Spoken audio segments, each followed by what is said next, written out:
تعالوا نشوف مع بعض إزاي عميل العقارات بيشتري من خلال السوشيال ميديا. خلي بالك، العميل اللي بيشتري عقارات بيعدي على 3 مراحل بنسميهم القمع التسويقي أو الماركتينج فانل. يعني إيه بقى؟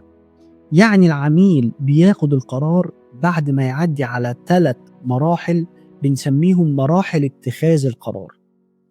أولا، مرحلة الوعي، يعني يعرف الأول أنت مين. ثانيا، مرحلة الاهتمام، عندك ايه وبكام. بعد انت مين وعندك ايه بيجي مباشرة مرحلة اتخاذ القرار، وبيتحول الى عميل دائم. يعني ايه برضو الكلام ده؟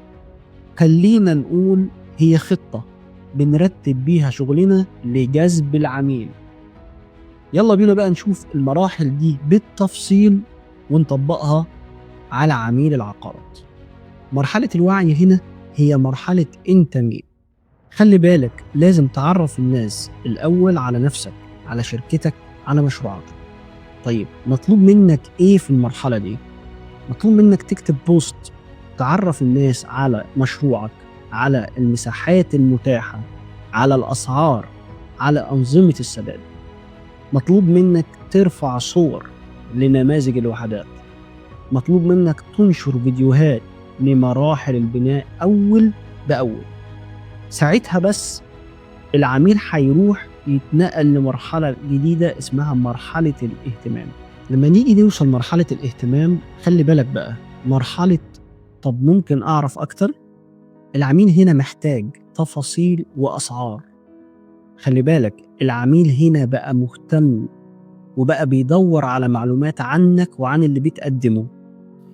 العميل هنا بيشوف ايه الاختيارات التانية وبيقارن بين المشروعات. العميل هنا بيتصل وبيهتم يشوف المشروعات ويعاين الوحدات على الطبيعة. العميل هنا انتقل مباشرة لمرحلة الشراء. مرحلة خلاص هشتري، يبقى لازم تسهل عليه الإجراءات.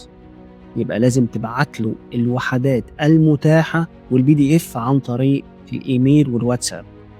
يبقى لازم تتصل بيه وتنسق معاه ميعاد قريب لزيارة المشروع.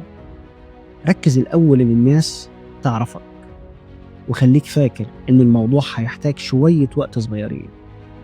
ده ليه؟ عشان الناس تثق فيك وتشتري منك. الخلاصة، الناس لازم تعرفك الأول.